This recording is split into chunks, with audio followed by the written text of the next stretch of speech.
स्वागत है आप सभी का हमारे YouTube चैनल पे। तो आज हम लेके आए हैं भसुर गारी गीत, सुनिएगा। अगर आपको अच्छा लगता है तो वीडियो को लाइक कर दीजिएगा, नए हैं तो चैनल को सब्सक्राइब कर लीजिएगा। तो आइए शुरू करते हैं। मोरे मड़वा भसुर जी जरूर गई हा। मोरे मड़वा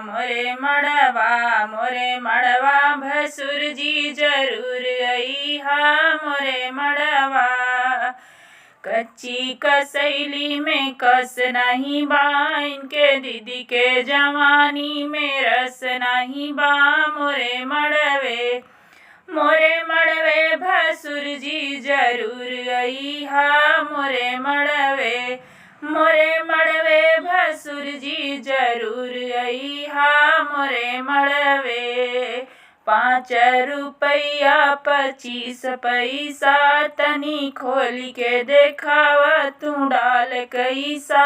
मोरे मड़वे भसुर जी जरूर गई हा। मोरे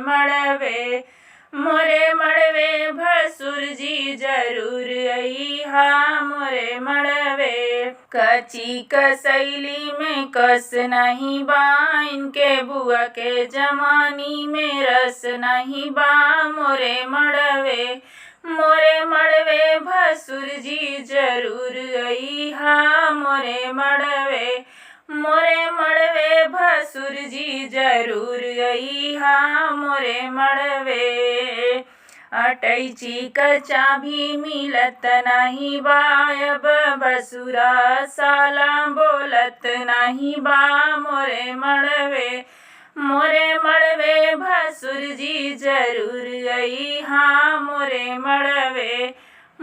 मड़वे भसुर जी जरूर गई हा। मोरे मड़वे कमनी नगरिया से बारात आवेले, ओमे भसुरा के दीदी रंग बाज आवेली। ओमे भसुरा के दीदी रंग बाज आवेली। कमनी नगरिया से बारात आवेले, कमनी नगरिया से बारात आवेले। ओमे भसुरा का दीदी रंग बाज आवेली। ओमे भसुरा का दीदी रंग बाज आवेली। ओठवा पे लालिया हो कनवा में बोलिया, ओठवा पे लालिया हो कनवा में बोलिया। हाथ में मोबाइल लेके मारे स्टाइल दारू बाज लगेली। हाथ में मोबाइल लेके मारे स्टाइल दारू बाज लगेली। इता भसुरा के दीदी छिनार लगेली। इता भसुरा के दीदी छिनार लगेली। कवनी नगरिया से बारात आवेली, कवनी नगरिया से बारात आवेली। ओमे भसुरा के बुआ रंग बाज आवेली। ओमे भसुरा के बुआ रंग बाज आवेली।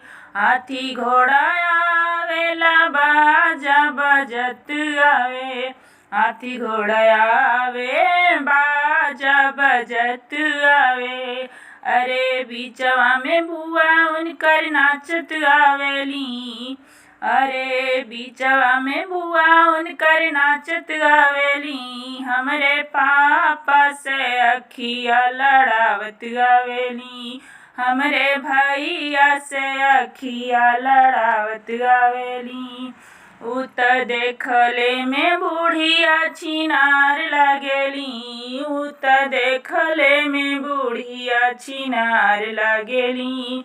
ओमे भसुरा के बुआ रंग बाज आवेली। ओमे भसुरा के बुआ रंग बाज आवेली।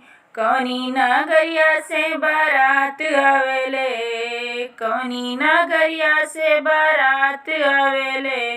ओमे भसुरा का दीदी रंग बाज आवेली। ओमे भसुरा का दीदी रंग बाज आवेली।